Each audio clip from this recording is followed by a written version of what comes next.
नमस्कार, मैं ज्योतिजा स्वागत करती हूँ आप सभी का कल्कि जी के श्रीमुख से भी गीता के गहनतम ज्ञान के इस विशेष कार्यक्रम में।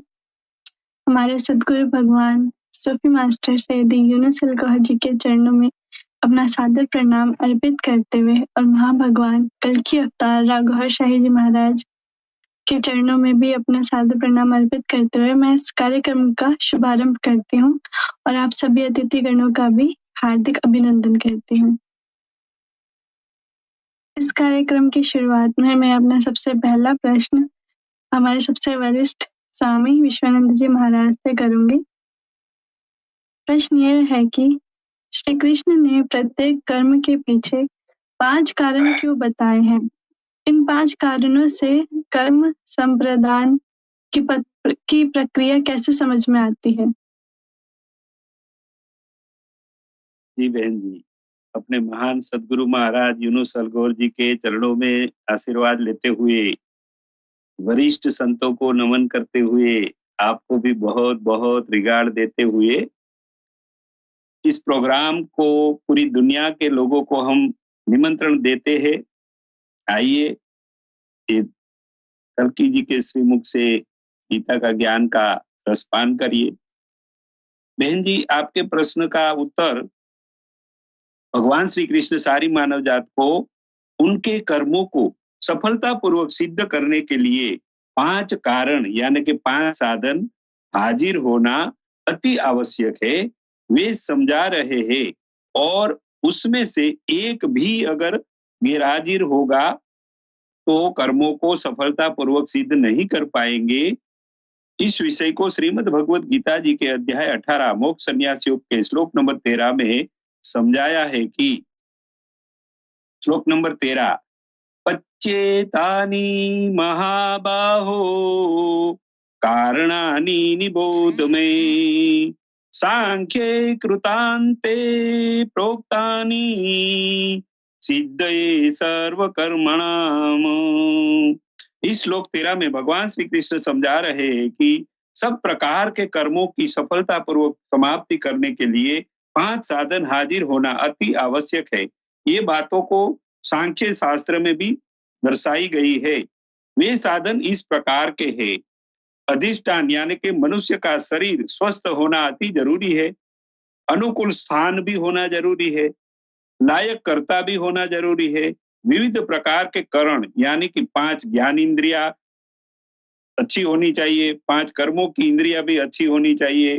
मन, बुद्धि और अहंकार भी आध्यात्मिक शक्तियों से संपन्न होना चाहिए। ये 13 करण से होने वाली विविध प्रकार की क्रियाएं भी होना जरूरी है। 5वां, परमात्मा की कृपा यानी कि इंसान का जन्म साधन संपन्न उत्तम कुल में और उत्तम देश में होना जरूरी होता है। ऐसा संभव तब होता है जब इंसान के ऊपर परमात्मा की कृपा दृष्टि होगी। यहाँ यह भी समझाया है कि कोई भी कर्म को करने वाले कर्ता को अपना प्रयास तो करना ही होता है। अगर वो प्रयास नहीं करेगा तो ये सारे कृपाएं सब कामयाबी नहीं होगी। उसके साथ साथ परमात्मा की कृपा होगी तब जाके सब प्रकार के कर्मों की सिद्धि यानी कि सफलता मिलेगी। ऐसा इस श्लोक में समझाया है।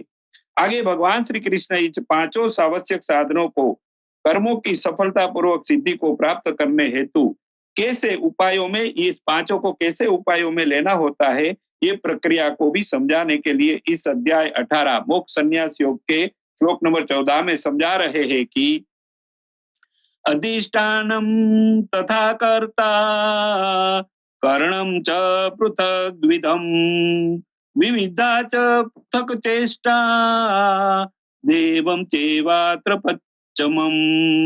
इस श्लोक में भगवान श्री कृष्ण सारी इंसानियत को समझा रहे हैं कि 5500 साल पहले मेरे प्यारे शिष्य अर्जुन को निमित्त बना के उनके शरीर और दूसरे 4 साधनों से मेरी उपदेशक ज्ञान की बातों से अर्जुन का मोह त्याग करवा के, युद्ध करवा के, बुरे लोगों का विनाश और सज्जन लोगों को यानी कि अर्जुन के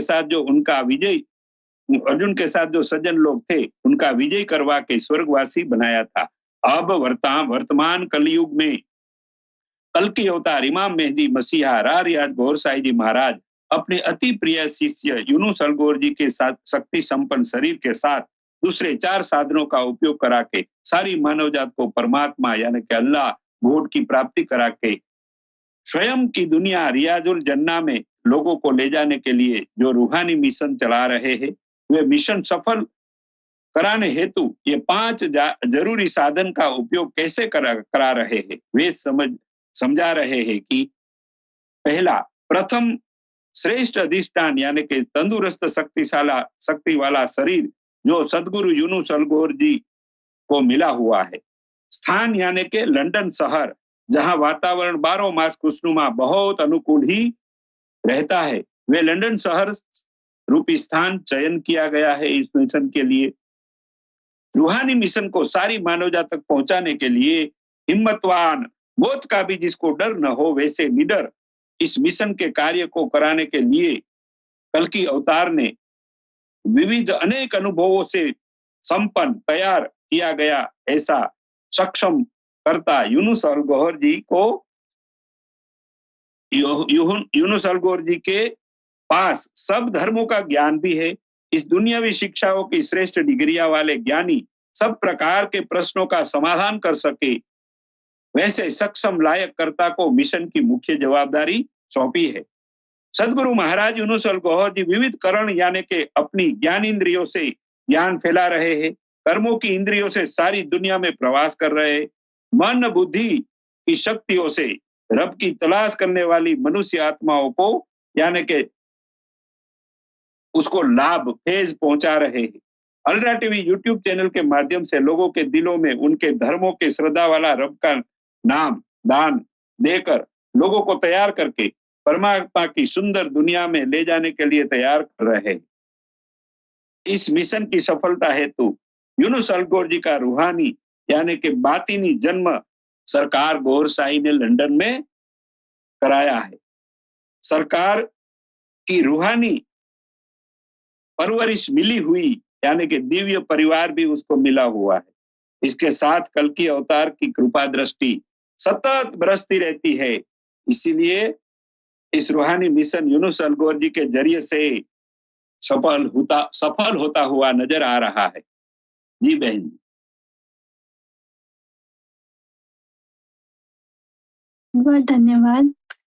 अभी बढ़ते अपने अगले प्रश्न की ओर जो है स्वामी सच्चिदानंद नाथ जी महाराज से। प्रश्न ये है कि कर्म में कर्ता केवल एक कारण क्यों माना गया है? श्री कृष्ण ये क्यों कहते हैं कि अकेला मनुष्य किसी भी कर्म का पूरा कारण नहीं होता? भगवान के चरणों में कोटि सा प्रणाम। आप सभी का हार्दिक स्वागत एवं अभिनंदन है।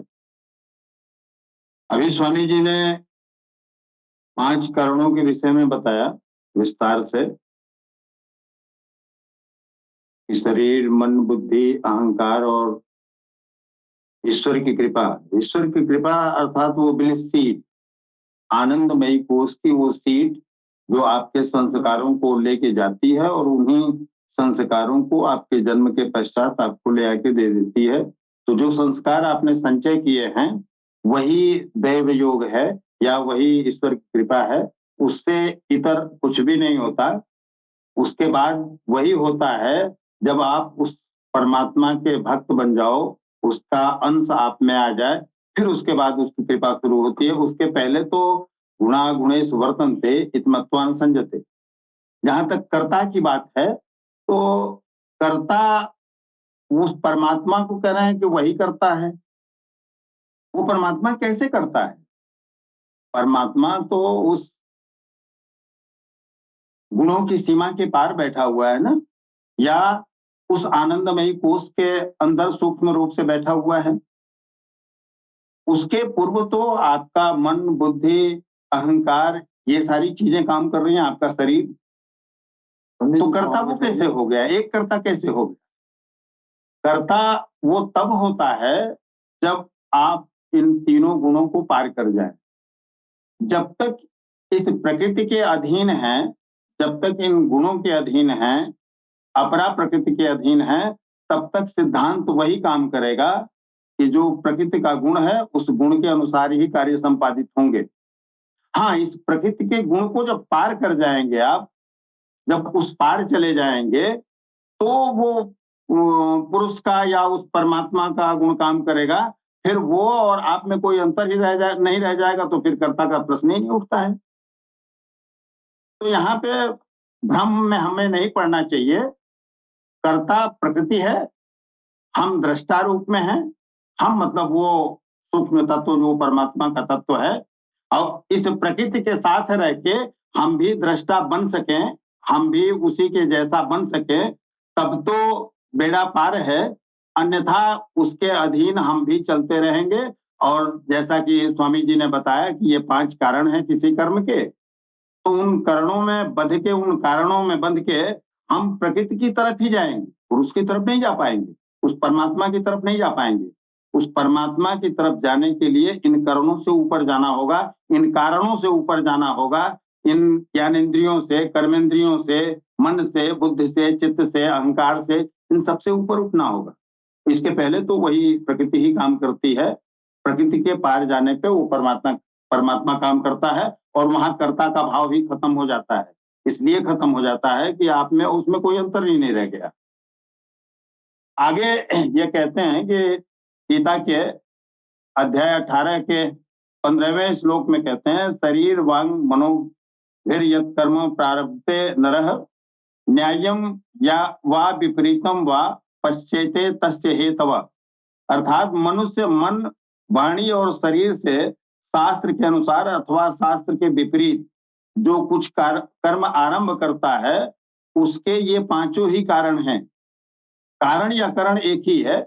जिस निमित्त आप काम करते हैं या जिसके माध्यम से आप काम करते हैं, उसको आप करण कहें या कारण कहें, उसमें आपकी ज्ञानेंद्रियां, मन, बुद्धि, अहंकार और शरीर, अधिष्ठाता जो ऊपर लिखा गया है अधिष्ठानम, वो अधिष्ठान आपका शरीर ही है। इस शरीर के मंदिर में ही तो वो रहता है, आनंदमयी कोष में। तो उस आनंदमयी कोष के जब पार आप जाएंगे, उस विस्तृत के पार जाएंगे, प्रकृति के घेरे के बाहर जाएंगे, तब परमात्मा में हो जाएंगे आप, और वहां कर्ता का भाव मिट जाता है। इसलिए मूढ़ बुद्धि लोग कहते हैं कि वो परमात्मा करता है, मैं नहीं करता। जहां फायदा है तब वहां तो मैं नहीं करता, वो परमात्मा करता है। लेकिन जहां नुकसान है वो परमात्मा है नहीं करता है, मैं करता हूँ। फायदा हो तो मेरा हो और नुकसान हो तो परमात्मा का। तो ये माया के वशीभूत हम इस तरह के अर्थ निकालते रहते हैं।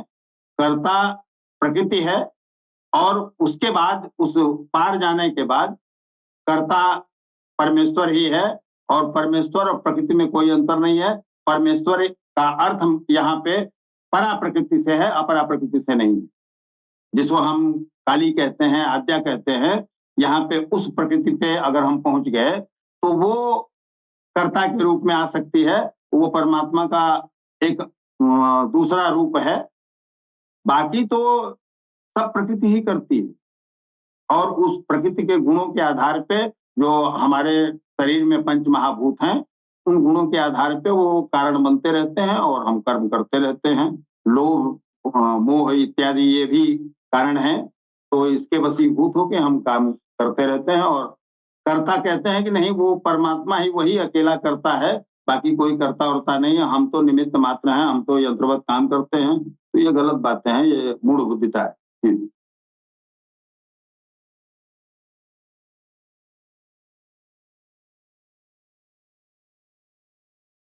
अगले प्रश्न की ओर जो है सूफी संत राजेंद्र निगम बाबूजी महाराज से प्रश्न ये है कि जो व्यक्ति अहंकार रहित होकर कर्म करता है, वह कर्मों से क्यों नहीं बंधता? गीता में ऐसे मनुष्य को निर्दोष कहने का क्या अर्थ है? जी बहन, भगवान सदगुरु को उनके चरणों में भगवान श्री राम की भक्ति से नमन करता हूँ। प्रसाद पैनल में बैठे हुए हमारे दिव्य संतों को मैं सर नवाकर प्रणाम करता हूँ, और अपनी छोटी बहन ज्योति दीदी को स्नेह अर्पित करता हूँ। बहन ने जो सवाल किया है बहुत ही बेहतर सवाल है। ये इंसान जो है इंसान की जो आत्मिक अवनति है, उस अवनति के बहुत सारे कारक हैं, जिसमें एक जो प्रमुख कारक है वो है अहंकार। अहंकार एक ऐसा फैक्टर है, भगवत राह में जाने पर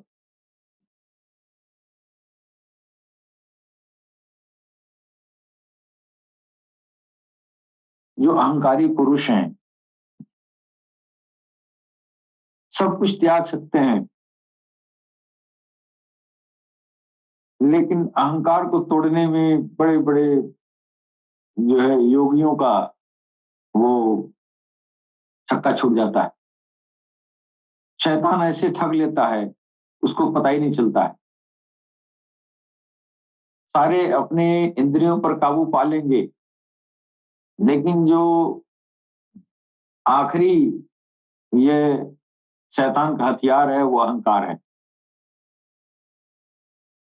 बहुत समझा लेंगे तो आपके अंदर शैतान बैठ के ये आपको समझा देगा कि जानते हो तुम कितना पूजा करते हो, जानते हो तुम कितना पुजारी हो, तुम्हारे जैसा पूजा करने वाला कोई नहीं है, और भगवान तेरे पूजा का भूखा नहीं है, ये पता नहीं है।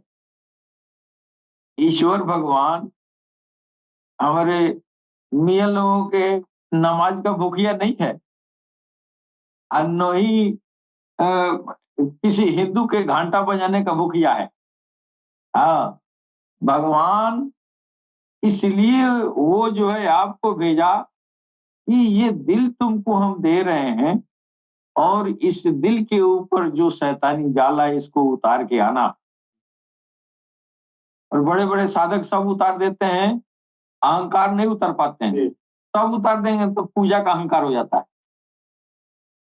सारा धन धन देश दुनिया का अहंकार उतर जाएगा, लेकिन आखिरियों में वो पुजारी का अहंकार डाल देता है। हाँ, वो कौमियत का बुत बन के खड़ा हो जाता है। हम हिंदू हैं, हम मुसलमान हैं, हाँ, हम पंडित हैं, हम मौलवी हैं, हमारे अंदर बहुत इल्म है, बहुत ज्ञान है। तो ये अहंकार लोगों को ठग देता है। तो भगवान कह रहे हैं जो व्यक्ति मैं करता हूं, यानी जो कुछ करने वाला है, जो मैं कर रहा हूं, इसके अंदर ये आ गया कि मैं ही तो कर रहा हूं, कहां भगवान कर रहे हैं, तो वहां पर ये अहंकार आ जाता है।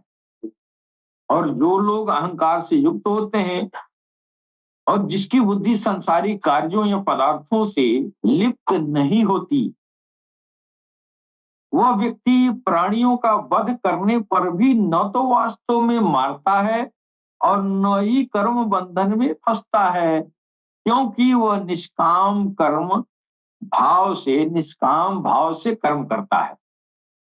अब यहाँ एक बात और जो है, ये थोड़ा सा समझने में तो कठिनाई होगी कि वह व्यक्ति जो इस संसारिक कार्यों या पदार्थों से लिप्त नहीं होता है, वह प्राणियों का वध करने पर भी वो वास्तव में वो वध नहीं करता है न।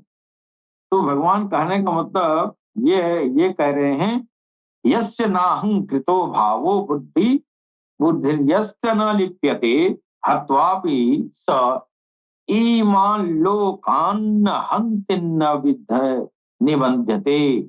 जिस पुरुष के हृदय में मैं करता हूं का अहंकार भाव नहीं होता, और जिसकी बुद्धि यानी संसार के कार्यों या फलों में लिप्त नहीं होती है, वह इन सब लोगों यानी प्राणियों को मार कर भी वास्तव में न तो मारता है और न ही पाप से बच पाता है। ये जो है कहने का मतलब ये अहंकार शून्य मैं ही करता हूं का अभिमान का न होना, अनासक्त बुद्धि सांसारिक सुख दुख कर्म फल से अप्रभावित होना। आपको ये जो है जो कर्म कर रहे हैं उसके फल की कोई चिंता न होना, सफलता और असफलता के दोनों दशा में उसके मानस पटल पर कोई शिकन नहीं आना। ऐसे व्यक्ति के लिए कर्म करना निष्काम कर्म कहते हैं, और ऐसे व्यक्ति के लिए कर्म करना और न करना एक समान ही होता है। तो मुझको लगता है कि मैं आपके सवालों का जवाब दे दिया हूं। धन्यवाद। अभी बढ़ते हैं अपने अगले प्रश्न की ओर, जो है स्वामी विश्वानंद जी महाराज से। ज्ञान, ज्ञेय और ज्ञाता, इन तीनों के आधार पर कर्म कैसे होता है? श्री कृष्ण ने ज्ञान के 3 प्रकार बताकर यह भेद क्यों और कैसे स्पष्ट किया? जी बहन जी, आपका प्रश्न बहुत अच्छा है। इसमें श्रीमद् भगवत गीता का सार भी आ जाएगा। श्रीमद् भगवत गीता क्यों बनी है, कृष्ण और अर्जुन के संवाद क्यों हुआ था, इस जवाब में इसको भी संकलित करने का प्रयास करेंगे। भगवान श्री कृष्ण सारी इंसानियत को ज्ञान, ज्ञेय और ज्ञाता, ये तीनों की प्रेरणा के आधार पर सब प्रकार के कर्मों कैसे होते हैं, वे श्रीमद् भगवत गीता जी के अध्याय 18 मोक्ष संन्यास योग के श्लोक नंबर 18 में समझा रहे हैं कि ज्ञानम ज्ञेयम परिज्ञाता त्रिविद्या कर्म चोदना करणम कर्म कर्तेति त्रिविधः कर्म संग्रह। इस श्लोक 18 में भगवान श्री कृष्ण समझा रहे हैं कि सब प्रकार के कर्मों को करने की प्रेरणा देने वाले ये 3 ज्ञान, ज्ञेय और ज्ञाता ही है। उसके बिना कोई कार्य संभव नहीं होते हैं। इन तीनों को समझाने के लिए श्री कृष्ण भगवान और अर्जुन के बीच में जो ज्ञान का संवाद हुआ, यानी कि अर्जुन ने जो प्रश्न किए अपने प्यारे सद्गुरु महाराज भगवान श्री कृष्ण को, और भगवान श्री कृष्ण ने उनके उत्तर दिए। ये प्रश्नोत्तरी के जो कार्य हुआ, ये कार्य इसलिए हुआ क्योंकि अर्जुन की आत्मा एक शूरवीर योद्धा की स्थिति में आने के बाद भी उसको मोह नाम का भाव उनके मन में प्रकट हुआ था। वे मोह को नष्ट करने के कार्य को, क्या कार्य करना था? मोह को नष्ट करने का कार्य को करने के लिए भगवान श्री कृष्ण ने अपना ज्ञान अर्जुन को सुनाते सुनाते अर्जुन के दिल में ज्ञान दाखिल करके ज्ञाता यानी के सत्य ज्ञान को समझने वाला ज्ञाता बनाया।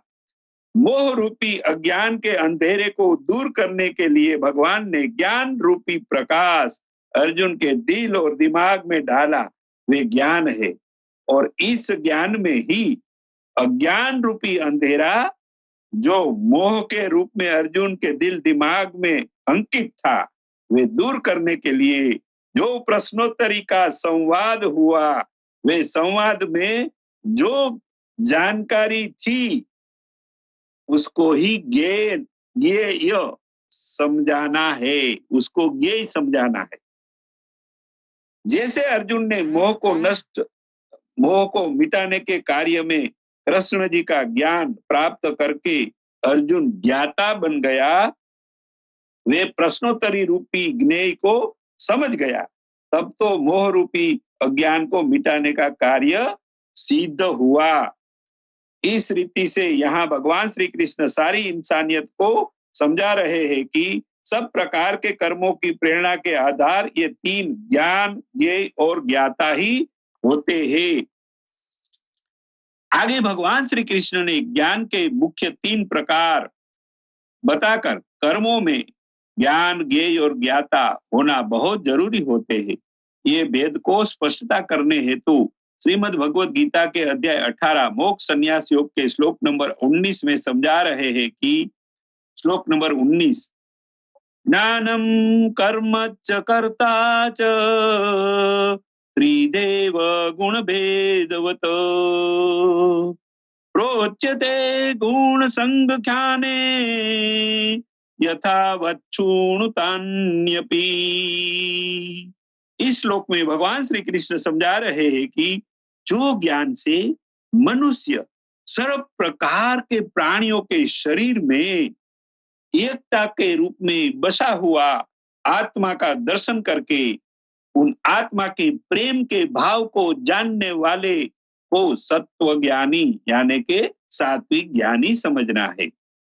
और जो ज्ञान से मनुष्य सब प्रकार के प्राणियों के शरीर में हृदय में बैठा आत्मा से विविध प्रकार के अलग अलग भाव अनेक प्रकार के भावों को प्रकट हो रहा है वैसे वो देखता है तो वैसा जानने वाले को राजसी ज्ञानी समझना है। और आगे जो ज्ञान से मनुष्य कोई भी कार्य के स्वरूप को पूर्ण रूप से समझे बिना वे कार्य का हेतु का विचार भी किए बिना केवल कार्य में संपूर्ण रीति से आसक्त होके कार्य को करने लगे वैसे अल्प ज्ञानी को तामसी ज्ञानी समझना है। इस प्रकार भगवान श्री कृष्ण ने ज्ञान के 3 प्रकार बताकर सारी इंसानियत को यह भेद भी स्पष्ट किया है कि सब कार्यों को करते समय सत्व ज्ञान को समझकर करना होता है ताकि इस मायावी दुनिया में अनेक परीक्षाओं में से पास होकर राजसी ज्ञान का विवेक पूर्ण उपयोग करके तामसी ज्ञान का त्याग करके केवल सात्विक यानी कि सत्य ज्ञान को धारण करके ही परमात्मा की प्राप्ति, जगत का मालिक, ब्रह्मांड का मालिक की प्राप्ति लोग कर पाएंगे। इस समझाने का प्रयास भगवान श्री कृष्ण ने इस रीति से इस दोनों श्लोक में बताया हुआ है। जी बहन जी। जी बहुत सुंदर, बहुत बहुत धन्यवाद आपका स्वामी जी। आगे बढ़ते हैं हम अपने अगले प्रश्न की ओर जो है स्वामी सच्चिदानंद नाथ जी महाराज से। प्रश्न ये है कि सात्विक, राजस और तामस इन 3 प्रकार के ज्ञान में क्या अंतर है? मनुष्य का व्यवहार और निर्णय इन तीनों ज्ञानों के अनुसार कैसे बदलता है? कृपया समझाने की कृपा करें। अभी स्वामी जी ने तीनों पे ठीक से प्रकाश डाला कि सात्विक ज्ञान क्या है, राजसी ज्ञान क्या है और तामसी ज्ञान क्या है। सात्विक ज्ञान माने सत्य जो है, अर्थात अगर हम ये कहें दूसरे शब्दों में कि खंड खंड में जो अखंड समझता है, या ये कहें कि जो सब में उसी ईश्वर को देखता है। मुंडी तो अलग अलग दिख रही है लेकिन सब में वो परमात्मा ही है, जिसकी ऐसी मति है, जिसका ऐसा विचार है, ये इसको सात्विक ज्ञान कहते हैं। और जो खंड खंड में खंड खंड देखता है, वो मूर्ति अलग है तो उसमें प्राण ऊर्जा कुछ अलग होगी, वो मूर्ति अलग है तो उसमें कोई अलग होगा, कोई बैल है तो उसमें जो चेतना है वो अलग होगी, कोई चींटी है तो उसमें चेतना अलग होगी। जो अलग अलग समझता है उसको राजस ज्ञान कहते हैं। और जो केवल और केवल अपने शरीर को समझता है उसे तामस ज्ञान कहते हैं। शरीर के अलावा उसको कुछ नहीं दिखता, उसको सुंदर कपड़े चाहिए, उसको सुंदर भोजन चाहिए, उसको सुंदर पत्नी चाहिए, उसको सुंदर पैसा चाहिए, केवल अपने लिए, जो दूसरों के विषय में कुछ सोचता ही नहीं। ऐसे ज्ञान को हम तामस ज्ञान की श्रेणी में रख सकते हैं। वैसे स्वामी जी ने और विस्तार से समझाया अभी, लेकिन मेरी समझ से यही है कि जो सब में उस परमात्मा को देखे वो सात्विक ज्ञान है। हर खंड में वही परमात्मा है, कण कण में वही विराजमान है। जिसकी ऐसी मान्यता है, जिसकी ऐसी दृष्टि है, वो सात्विक ज्ञानी है। और जब तक ये दृष्टि नहीं बनेगी तब तक परमात्मा की कल्पना भी करना नामुमकिन है, पाना तो बहुत दूर की चीज है। और जो अलग अलग, किसी को किसी प्रतिमा को काली समझ रहा है तो किसी को सरस्वती समझ रहा है, किसी को लक्ष्मी समझ रहा है, और उल्टा पुल्टा कर देगा। मारना होगा रक्त बीज को तो बुला देगा सरस्वती को, वहां काली को बुलाना चाहिए तो, और जहां लक्ष्मी को खड़ा करना चाहिए वहां काली आ जा रहे, तो ये उल्टा पुल्टा सब हो जाएगा। अगर उस तरह से हम सोचेंगे तो सारी वृत्तियां उल्टी हो जाएंगी। और अगर ये देखेंगे कि वो आद्या ही, वो पराशक्ति ही, काली ही एक ही है, और उसी ने तमाम नाटक करके तमाम असुरों को मारा। और उन असुरों को क्या मारा? हमारे अंदर, हमारे शरीर के अंदर हमारे अंधकार को, अज्ञान को, महिषासुर को मारा। हमारे भ्रम को, धूम्रलोचन को मारा, और हमारे अहंकार को, रक्तबीज को मारा। मारी तो एक ही शक्ति, लेकिन अब सुंदर बनाने के लिए अब वो किसी को बीड़ा उड़ा लेके हमने बैठा दिया, वो तार बीड़ा का बजा के रक्तबीज को मार दी। अब बताइए, उनको बजाना है बीड़ा, गाना है श्लोक और पीना है खून, कैसे संभव है? हाँ, सब ठठाओ फुलाओ गालू। किसी पंडित जी को आप कहिए कि चलो बकरा का मीट खाओ, तो पंडित जी खाएंगे? ऐसा संभव नहीं है। तो अलग अलग मुंडियों में अलग अलग शक्तियों का कल्पना करना या विचार करना, ये राजसी है। और जो उसको कोई दिखे ही ना, केवल अपना दिखे। कुछ कुछ लोग होते हैं जो अपने बीवी बच्चों के प्रति भी सोच लेते हैं, वो भी तामसी ही है। लेकिन जो विशुद्ध तामसी है वो बीवी बच्चों के विषय में भी नहीं सोचता, केवल अपने विषय में सोचता है। तो अपने शब्दों में अगर मैं कहूं तो राजस, तामस और सात्विक ज्ञान का यही आधार है। बाकी तो इसके पहले स्वामी जी ने बताया था गीता के रोशनी के अनुसार, लेकिन मैं जो समझता हूं वो यही है। जी, आपका बहुत-बहुत धन्यवाद। अभी बढ़ते हैं अपने अगले प्रश्न की ओर, जो है सूफी संत राजेंद्र निगम बाबूजी महाराज से, और ये हमारा अंतिम प्रश्न है। प्रश्न यह है कि सात्विक, राजस और तामस, इन 3 प्रकार के कर्मों की पहचान क्या है? श्री कृष्ण बताते हैं कि कौन सा कर्म शुभ फल देता है और कौन सा दुख का कारण बनता है, क्यों?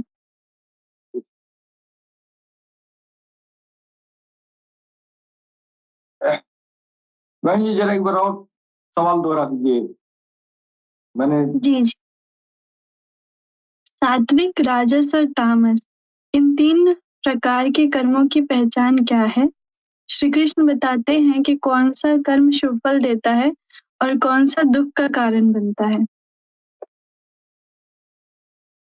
तो जो कर्म सुख का फल देते हैं वो कौन से कर्म होते हैं, और जो दुख का कारण बनते हैं वो कौन से कर्म होते हैं?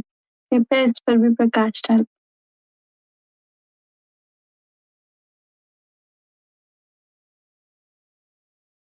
ये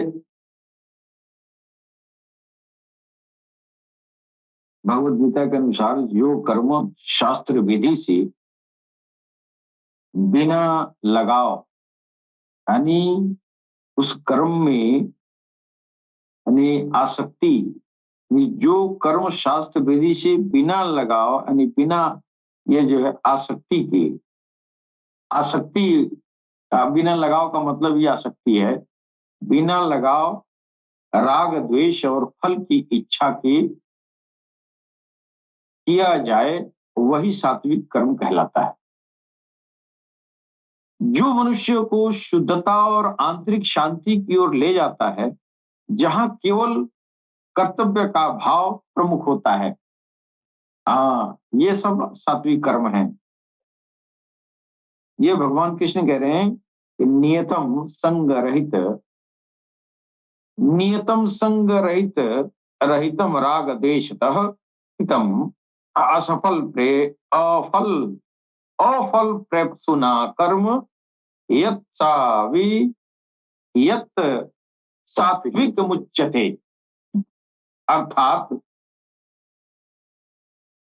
जो कर्म शास्त्रों द्वारा निर्धारित किया गया है, कर्तापन के अभिमान से रहित है, फल की इच्छा न रखने वाले मनुष्य द्वारा बिना राग और द्वेष के किया जाता है, वह सात्विक कर्म कहलाता है। श्लोक में दिया गया है नित्यम। नित्यम का मतलब शास्त्र विधि से किया गया कर्म, कर्तव्य। संग रहितम यानी कर्म में आसक्ति या मोह का न होना, और राग द्वेषतः सुख दुख पसंद नापसंद के भावों से मुक्त होकर अफल प्रेप सुना। अफल प्रेप सुना यानी कर्म फल की इच्छा न करना। फिर पानी दीजिएगा। सात्विक मुच्यते, सात्विक मुच्यते अर्थात ऐसा सात्विक, ऐसा कर्म सात्विक सत्वगुण प्रधान कहलाता है। यानी इस श्लोक में भगवान ये जो है बताना चाहते हैं कि सच्चा और श्रेष्ठ कर्म वह है जो बिना किसी व्यक्ति, स्वार्थ या फल की चिंता किए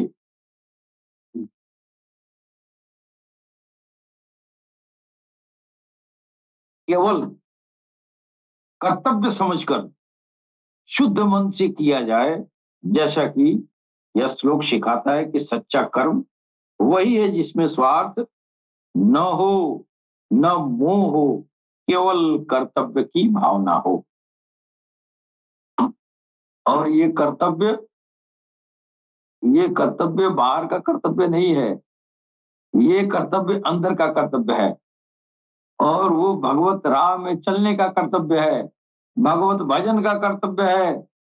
जो कर्तव्य हम इसलिए ये जो है भजन आराधना साधना करते हैं कि हम अगर स्वार्थ में ये जो है रख लें कि हमारा ये अमुक काम भगवान हमारा कर दें और भजन करते रहें और कामना अंदर करते रहें, तो ये जो है सात्विक नहीं होता है। सात्विक आराधना भजन कर्म वो है कि आप जो है सिर्फ कर्तव्य की भावना हो, कर्म फल की चिंता न करें। वो इष्ट के ऊपर निर्भर है, इष्ट चाहे तो हमको प्रदान करे या न करे, मैं इसलिए भजन नहीं करूंगा कि अमुक काम मेरा भगवान कर दें। अगर हमको इस बात की लालच है तो कहीं न कहीं हम संसार में लिपटे हुए हैं और निष्काम कर्म नहीं कर पा रहे हैं। तो ये जो है अब समय का अभाव लग रहा है और सवाल आपने बहुत लंबा किया है, तो अगर आप अनुमति दें तो मैं आगे भी, ये तो सात्विक आपने बता दिया। जी बिल्कुल। और हाँ, सात्विक का हो गया। अब आपका जो है आगे क्या बताई हैं? राजस, राजसिक, राजसिक कर्म यानी रजोगुणी का कार्य का जो है वर्णन है, जो फल की इच्छा, काम है सुना, अहंकार, अहंकारेण और अत्यधिक परिश्रम से किया जाता है, इसे ही भगवान कृष्ण द्वारा राजस कर्म कहा गया है।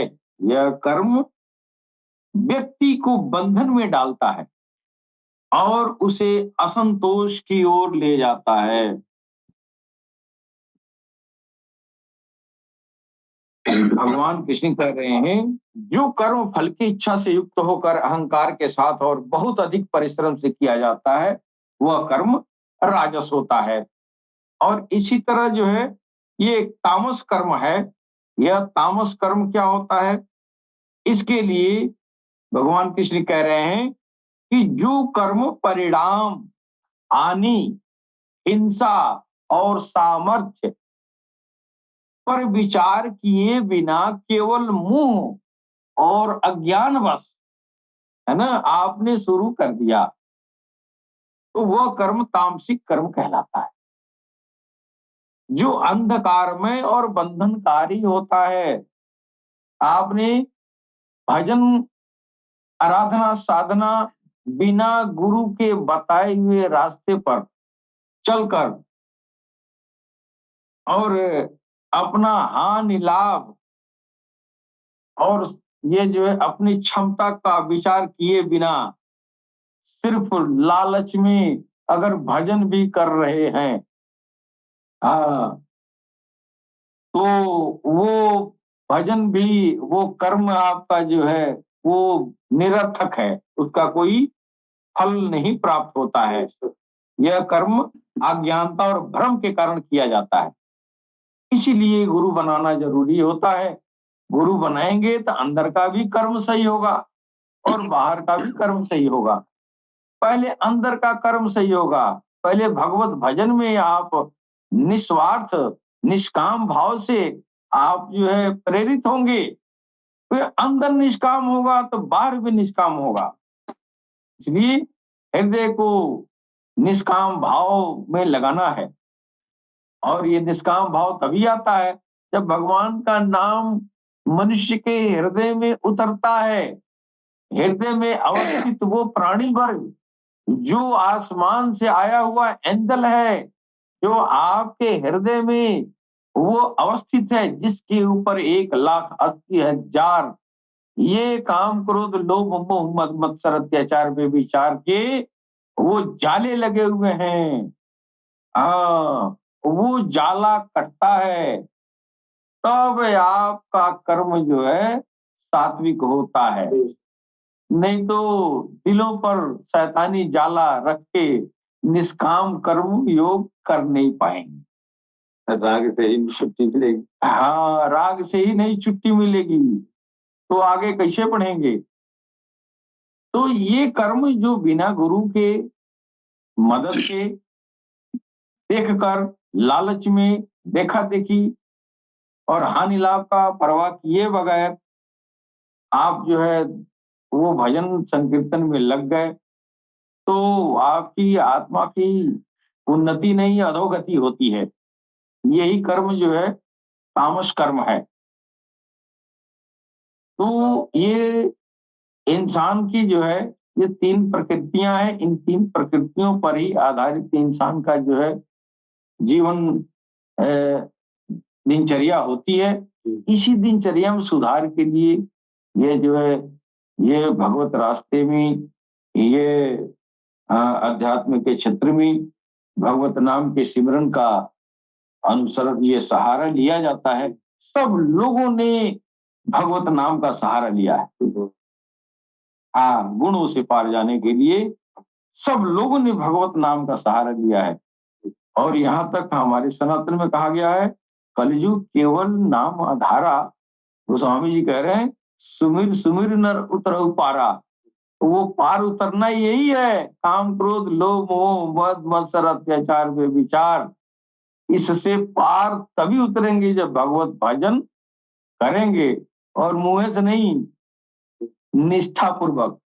निष्ठा तब होगी जब जबान के भजन के साथ दिल का भजन भी लगेगा, फिर वो निष्ठा पूर्वक होगा। हाँ, वो प्रमाणित होगा, निस्वार्थ होगा, निष्काम होगा। और ये निष्काम कर्म योग सरकार गौहरशाही, हम भगवान काल की अवतार इमाम मेहदी अलैहिस्सलाम कहते हैं, ये इंसान का कल्याणकारी योजना है कि दिलों में भगवत नाम का उतार देना और वो खुद ब खुद आपको उस तामस से सात्विक तक पहुंचा देता है। बहन जी, इसके साथ ही हम अपनी वाणी पर विराम देंगे।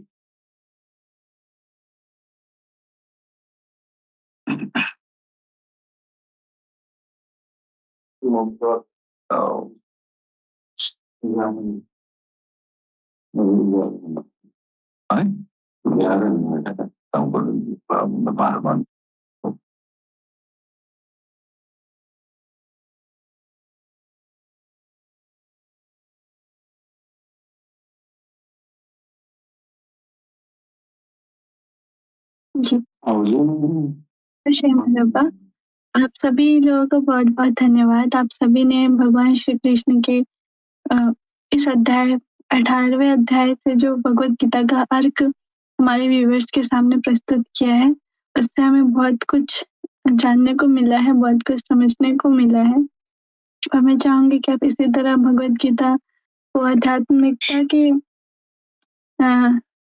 आध्यात्मिकता के साथ जो उसका यथार्थ अर्थ है, उसको हमारे सुनने वाले लोगों तक पहुंचाते रहें और पूरी दुनिया तक पहुंचाते रहें, ताकि भगवद गीता का सही मायने में अर्थ भी लोग समझ सकें। इसके कई ट्रांसलेशन भी मिलते हैं, लेकिन वो ट्रांसलेशन शब्दावली से होते हैं, यानी संस्कृत से हिंदी में कर दिया या दूसरी लैंग्वेज में कर दिया, लेकिन उससे वो बात नहीं मिल पाती है जो भगवान श्री कृष्ण ने कहा। वो सिर्फ भाषा की ही बात नहीं, अगर संस्कृत में है, अगर वो भगवद गीता संस्कृत में है, अगर संस्कृत जानने वाले उसको समझ लेते तो उसकी व्याख्या की जरूरत नहीं होती। व्याख्या की जरूरत इसलिए है क्योंकि जो श्री कृष्ण कहना चाहते हैं उसमें वो अध्यात्मवाद का जो वो मीनिंग हमें समझाना चाहते हैं, वो सिर्फ वही बता सकता है जो ईश्वर की तरफ से आया हो। क्योंकि जो ईश्वर की तरफ से आते हैं, ईश्वर की बात, ईश्वर हमसे क्या कहना चाहते हैं, ईश्वर की वाणी से वो चीज जो ईश्वर चाहते हैं कि हम समझें, उसको वही समझा सकता है जो खुद ईश्वर की तरफ से आया हो। तो हमारे सरकार गौरशाही भगवान कल की अवतार, जिनकी निशानी चंद्रमा, सूर्य, महाशिवलिंगम, नेबुला स्टार, स्पेस और भी कई जगहों पर, यहाँ तक कि इंसानों के दिलों में भी आई, जो इस बात की सिद्धि करती है कि सरकार गौरशाही ईश्वर की तरफ से है। सबसे बड़ी बात यह है कि इस दुनिया में कसौटी भी हमें इससे पहले नहीं मिली थी कि किसी भी व्यक्तित्व को ये पहचानने की कि वो ईश्वर की तरफ से है या नहीं, वो सत्य है या नहीं। तो ये कसौटी भी हमें सरकार गौरशाही से ही मिली इतने वर्षों में। और वो कसौटी यही है कि किसी भी व्यक्ति के किसी भी आध्यात्मिक व्यक्ति के सच्चे होने का प्रमाण एक ही है कि बस आप ये जान लो कि वो ईश्वर की तरफ से है या नहीं। अगर वो ईश्वर की तरफ से है तो उनकी तरफ से कोई भी बात होगी तो सच ही होगी। तो इसको जानने का तरीका ये है कि वो आपको ईश्वर से जोड़ सकते हैं या नहीं। अगर आप जुड़ जाते हैं तो आपको पता, अगर आप जुड़ सकते हो, आपको जोड़ सकते हैं, तो वो खुद ईश्वर की तरफ से तो जरूर है ना, तभी तो आपको जोड़ दिया। और आपका ईश्वर से जुड़ जाना ये भी कोई कहने या बताने वाली बात नहीं, आप खुद महसूस करते हैं कि हाँ आप जुड़ चुके। आप ऐसे ही रहते हैं जैसे आप हैं, आपका शरीर भी यही है, आपका मन भी वही है, लेकिन आपके शरीर में एक प्राणी वर्ग है जिसका नाम है हृदय कल्ब। तो वो कल्ब जो है ईश्वर और इंसान के बीच टेलीफोन ऑपरेटर की तरह कार्य करता है। उस कल्ब का ये काम है कि वो बिना सिके सिखाए ईश्वर का नाम जपता है। तो वो ही आपको ये सबूत देता है कि आप ईश्वर से जुड़ चुके हैं, और ये बिल्कुल 100% प्रैक्टिकल है। तो उसी कल्ब में ईश्वर की वाणी का सही अर्थ उतरता है जब कोई आध्यात्मिक गुरु आपको शिक्षा देता है, जब वो आपको नाम दान देता है। तो वही व्याख्या जो आप सभी के कल्ब में सरकार गौरशाही की कृपा से जो भगवद गीता का सही अर्थ आप सभी को मिला, वो आप सभी टीवी के लाइव इस प्रोग्राम में कल की जी की श्रीमुख से भी गीता के गृहतम ज्ञान किस कार्यक्रम में आप लोग प्रस्तुत करते हैं, एक्सप्लेन करते हैं। तो इससे लोगों को बहुत फायदा होता है, हमें भी बहुत कुछ समझ में आता है, और पहले नहीं आता था क्योंकि पहले आध्यात्मिक ज्ञान नहीं था। अभी एक और, तो ये सब सरकार गौरशाही की हम सब पे कृपा है। तो हमारे साथ इस कार्यक्रम में बने रहे हमारे लिसनर्स, और कोई भी आप हमारे स्वामी जी से सवाल करना चाहते हैं तो वो भी सवाल आप भेज सकते हैं, हम उस सवाल को भी लाइव में प्रस्तुत करेंगे। और बाकी हमारे व्यूअर्स सुप मास्टर से यूनिवर्सल गौहर को भी लाइव सुने सुबह के 4 से 6:30 के बीच, और हफ्ते में 2 दिन, जैसा कि आप जानते हैं कि बच्चों के लिए समर्पित था, वो अब नाम बदल के टीन्स किड्स महफिल की जगह फन विद फातिमा हो गया। तो वहाँ पे आप सभी को प्रिंसेस फातिमा जो कि हमारे गुरुजी की सबसे छोटी और सबसे प्यारी बेटी हैं, और तो उनके साथ वो बहुत उनकी बातें आप सुनेंगे, आपको लगेगा नहीं कि वो सिर्फ 13 साल की हैं। बहुत ही अच्छी और बहुत ही प्यारी बातें वो करती हैं। तो आज फ्राइडे और सैटरडे हर फ्राइडे और सैटरडे सुबह के मॉर्निंग के लाइव महफिल में स्टार्टिंग के कुछ फेज के बाद उनका प्रोग्राम स्टार्ट होता है। तो वहाँ पे आपको बहुत ही मज़ेदार तरीके से कुछ कभी दीन इलाही से कुछ बात और दूसरे टॉपिक्स पर बात होती है, जो कि बच्चों के लिए जाननी समझनी बहुत इम्पोर्टेंट है आज के ज़माने में। तो वो महफिल भी आप लोग अटेंड करें, पेरेंट्स को भी अटेंड करनी चाहिए ताकि वो बच्चों को समझ सके, और बच्चों को भी अटेंड करनी चाहिए सभी लोगों को। तो उसको भी मिस ना करें, और जो भी प्रिंसेस फातिमा से 111 कॉल पे बात करना चाहता है, तो जब अलरा टीवी पर इंडिकेशन हो तो आप यहाँ टीम्स पे कॉल कर सकते हैं। बस इतना ही, और आप सभी संतगणों का बहुत बहुत धन्यवाद आज के कार्यक्रम को बहुत शुभ बनाने के लिए। जय जय श्री घोषणा, कृष्ण। जय श्री कृष्ण। जय श्री कृष्ण। सब व्यूअर्स को गौर हाफिज। फिर मिलेंगे अगले शनिवार को। आते रहना ये दिव्य ज्ञान का रसपान करने के लिए। हम सब संत और हमारे महान सदगुरु महाराज यूनुसल गौर जी, हमारी प्यारी बहन, हम सब संत आप सबका स्वागत करते रहेंगे। आप आते रहिए, कल्कि जी के श्रीमुख से श्रीमद् भगवद गीता का दिव्य ज्ञान का रसपान करते रहिए। यही हमारी सबकी मनोकामना है, प्रार्थना है। गौर हाफिज। जय श्री कृष्ण, जय श्री कृष्ण। बहुत बहुत धन्यवाद स्वामी जी, बहुत प्यारा मैसेज। गौर हाफिज।